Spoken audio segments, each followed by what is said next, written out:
Good day, everybody. Patrick here. So, last time we talked about um, subordinate conjunctions. We talked about clauses. So, now you should know what dependent clause is or independent clause is. If you don't know what those are, you should go back and watch the other video tutorials. If you do know what clauses mean and what subordinate clauses or subordinate conjunctions mean, then you're fine to watch this video. Because this video is going to look at coordinating conjunctions. Fanboys. Fanboys. Fanboys. What is fanboys? Well, for starters, the word fanboy means someone who admires, likes, loves something. Like someone who is a big fan of a movie star, of a certain gadget, of computers, right? Fanboys. If you love Apple a lot, if you like Macintosh computers, Mac, iPads, or iPhones, you're crazy about them. You're a fanboy. Okay, so fanboys are people who are very fascinated and they are very much into, following somebody, following a company, following anything. All right, they're a big fan of that thing. That's fanboys. That's one thing. But it's also a movie. There's a movie called Fanboys. The movie is about a bunch of guys who are obsessed with Star Wars. They're big fans of Star Wars, and so they go on a road trip. And so it's a very nice comedy for those people who like Star Wars a lot. Okay, but that's a movie called Fanboys. Now, why am I saying all this? Just wait a moment. All right, well, Fanboys, it's also a mnemonic tool to help us remember the coordinating conjunctions. Now, you tell me, what is mnemonic? What is mnemonic? I know. Mnemonic is a pattern that helps us remember something. A pattern of letters, a pattern of numbers, any pattern that helps us remember. So, Fanboys is just there to help us remember what the coordinating conjunctions are. Okay, so F is for A is for and. N for nor. B for but.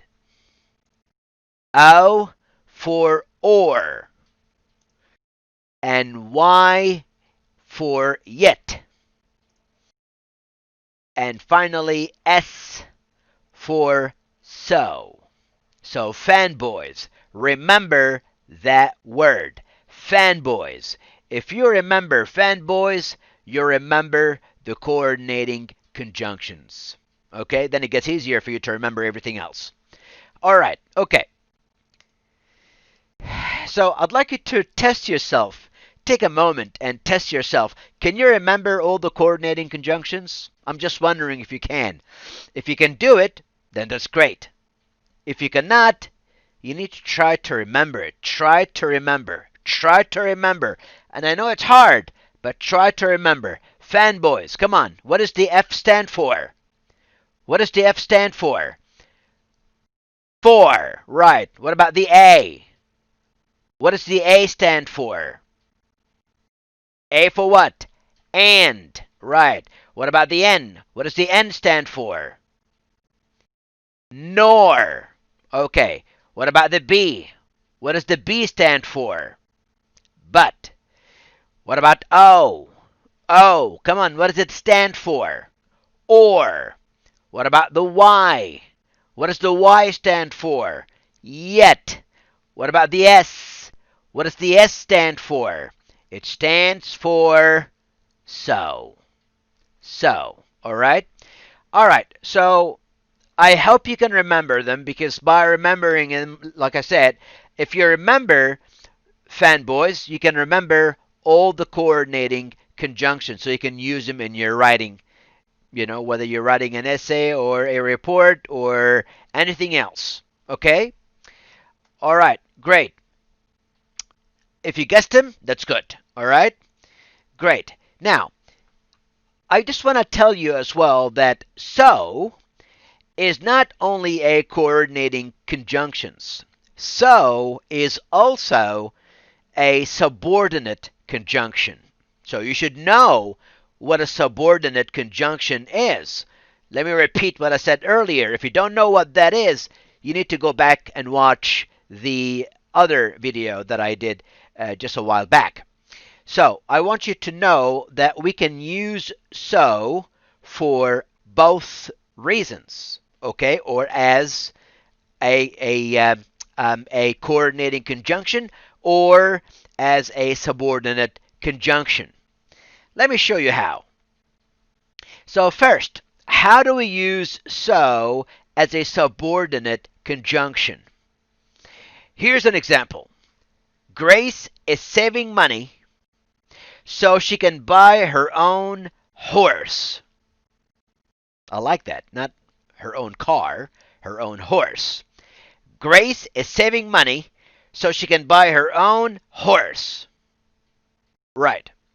So now if I say Grace is saving money, that's an independent clause. I can understand the meaning perfectly. But if I start my sentence by saying so she can buy her own horse, what does it mean? I don't know. If I cannot see Grace is saving money, I don't understand what the idea is. So, how about you ask yourself the question, why? Grace is saving money. Why is she saving money? So she can buy her own horse. Okay, now, hold on to that thought. Hold on to that idea, all right? Just bear with me a moment. So, Grace is saving money is an independent clause. So she can buy her own horse is a dependent clause. My apology for that. But let's look at so as a coordinating conjunction. We were out of milk, so I went to the store to buy some. All right. When I said Grace is saving money, I said, why is Grace saving money? So she can buy her own horse. Can I use the same way with the second sentence? Can I say, we were out of milk. Why were we out of milk? So I went to the store to buy some? No. I cannot answer the question why by answering, so I went to the store to buy some. It doesn't work. I can say, why is Grace saving money? And I can answer, so she can buy her own horse. But I cannot say, why were we out of milk? And answer, so I went to the store to buy some. I cannot do that. I can say, why did you go to the store? And then you can say, we were out of milk. But that's not the situation now. That is not the situation. Do you understand? So, when so can answer the question why, then it is a subordinate conjunction. And when so is like in coordinating conjunction, we were out of milk. Okay, because we were out of milk, because we were out of milk, we went to the store to buy some. Then you can use so as a coordinating conjunction. If the meaning is like the meaning I just told you about right now, because we were out of milk, because we were out of milk, we went to the store to buy some. Or because we were out of milk, I went to the store to buy some. If you can say it this way, you can use so as a coordinating conjunction. But if you say so to answer the question why, like why is Grace saving money? If you can answer the question using so, then so is a subordinate conjunction. Why is Grace saving money? So she can buy her own horse. Why were we out of milk? No. Because we were out of milk. There's no question. Because we were out of milk, I went to the store to buy some. So you have to be careful how to use so as a subordinate conjunction and as a coordinating conjunction. Okay, very good. So you can see we were out of milk is an independent clause, and so I went to the store to buy some is also an independent clause. All right, so both clauses are independent. That means I can read each clause and I can understand the full idea. I don't need to know what the other clause is talking about. Okay? But Grace is saving money. That's the independent clause. The other clause is a dependent clause because this part is dependent. It is depending on Grace is saving money. Otherwise, I don't understand, so she can buy her own horse. Do you understand that? I hope so. All right. Now, we also use coordinating conjunctions to connect two words together. Okay? Connect two words together. So, two verbs, for example. Example, the children ran, that's a verb, and jumped. So, ran and jumped. Those are two verbs. I'm connecting the two verbs using a coordinating conjunction and. The children ran and jumped, ran and jumped, ran and jumped, ran and jumped all over the playground. Okay? I can also use the coordinating conjunctions to connect two nouns. For example, would you like cereal or toast for breakfast? So I have cereal, that's a noun, and I've got toast, another noun. So I'm using or to connect cereal with toast. And those are two different choices. So would you like cereal or toast for breakfast? I can use coordinating conjunctions to connect two adjectives. Okay? Example, the old castle seemed grand, yet mysterious. So, I'm using grand as an adjective, and I'm using mysterious as an adjective. Those are two adjectives that I'm connecting with coordinating conjunction yet. So, yet has the same meaning as but, in a way, right? So, the old castle looked. The old castle looked grand, like very big and elegant, right? Big and elegant. But mysterious. So, yet mysterious. Grand, yet mysterious. Okay? I can use coordinating conjunctions to connect two adverbs. Okay? So not only two verbs and two nouns and two adjectives, but also two adverbs. Slowly, that's an adverb, but surely, another adverb, the turtle finished the race. And you can use that phrase, slowly but surely, you can use it, as an idiom. It's like an idiom. It's like an expression that you use to tell somebody to keep trying. It doesn't matter how slow, as long as you are making progress, it doesn't matter. You can do it as slowly as you want. The important thing is not the speed. The important thing is that you can get the job done at the end, no matter how hard the goal is.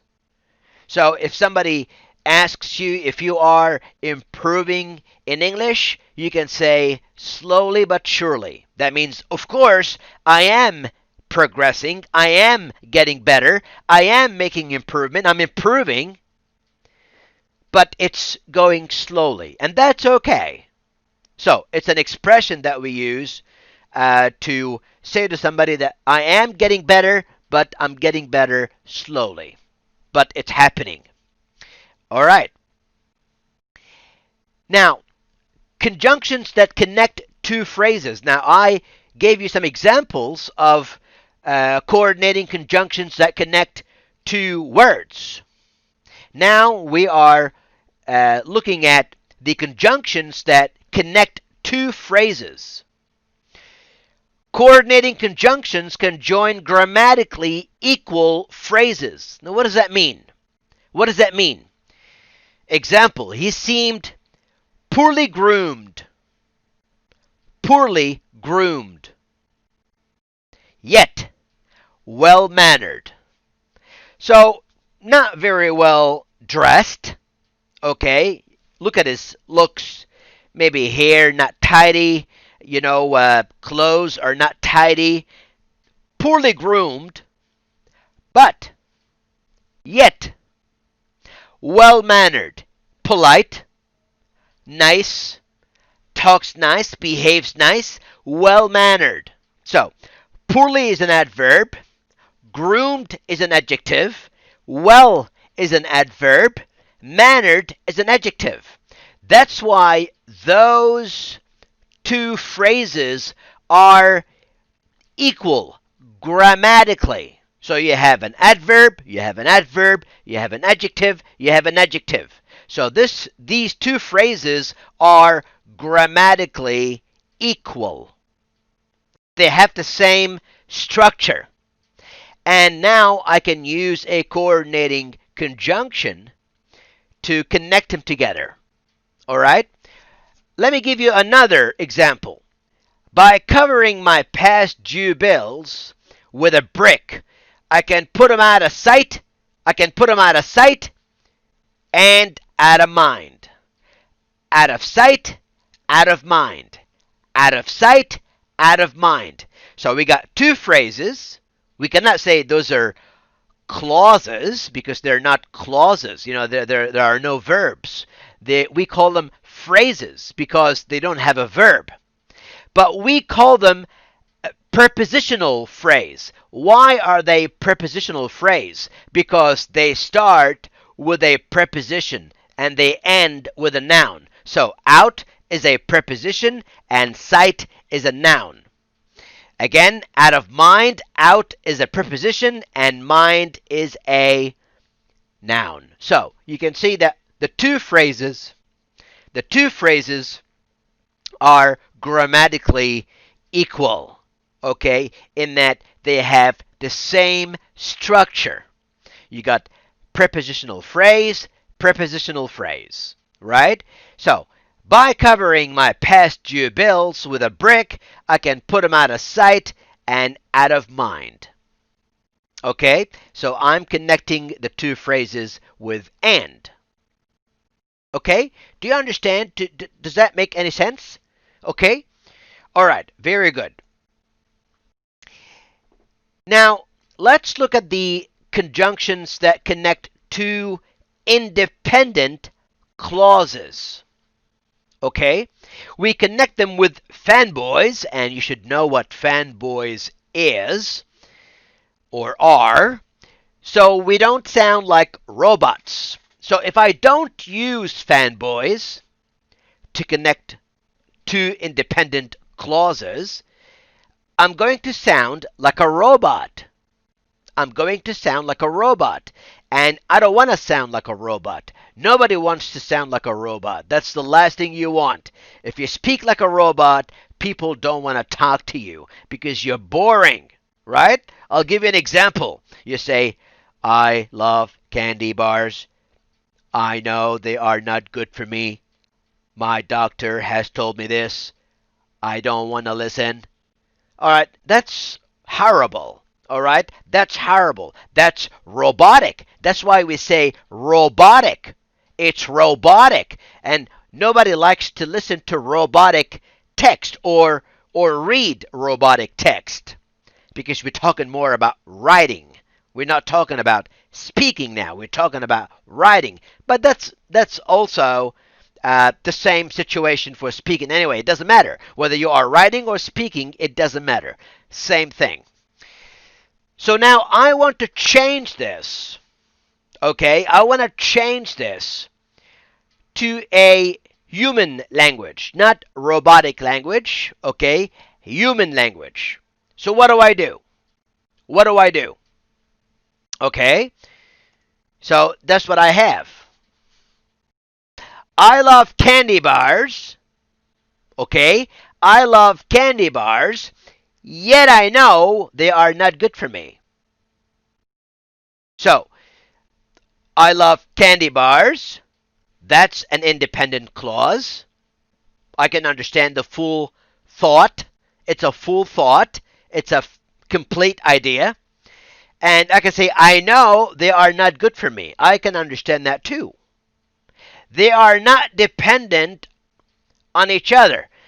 There's no clause that is dependent on the other. Both are independent and they can stand on their own. And then I say, my doctor has told me this. Okay, that's an independent clause. I don't want to listen. That's another independent clause, but I need to connect them with but.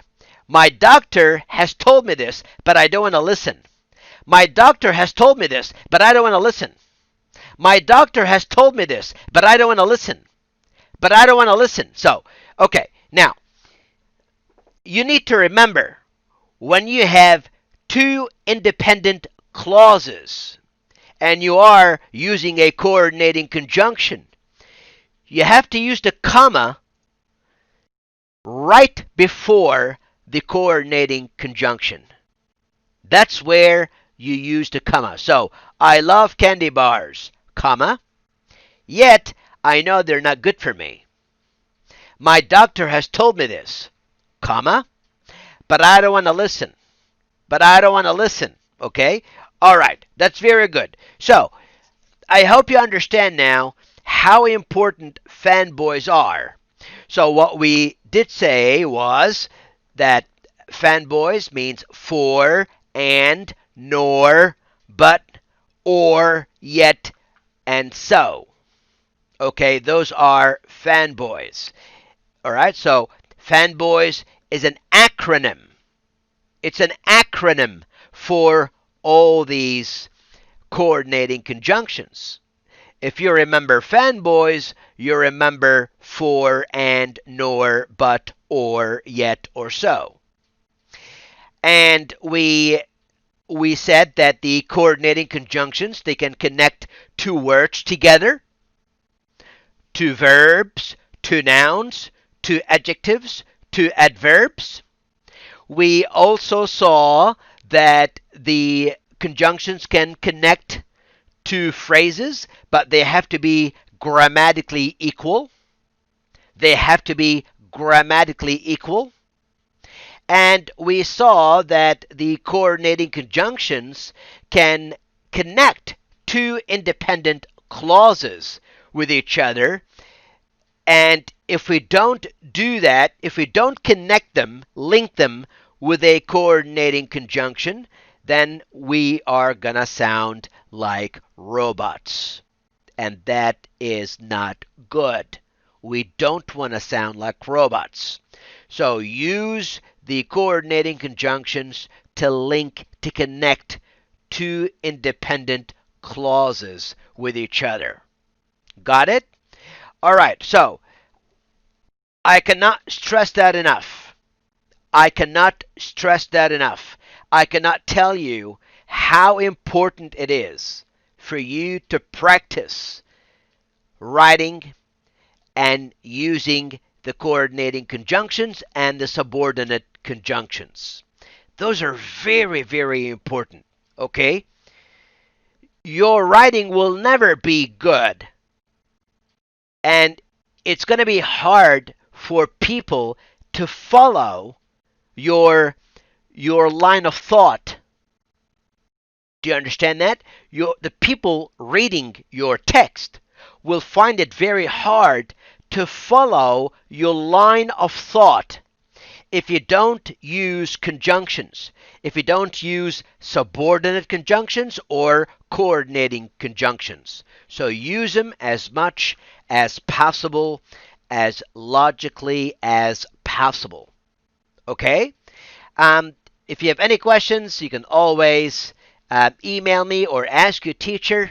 Watch these videos. Again, now you have a lot of videos, but the ones that I did about the subordinate conjunctions and the dependent and independent clauses and this video here, those are very important. So the more you watch them, the better you get. And you have to remember, fanboys. Don't forget, fanboys. All right. I hope you remember it. Thank you very much for watching this clip, and take care of yourself. Thank you very much.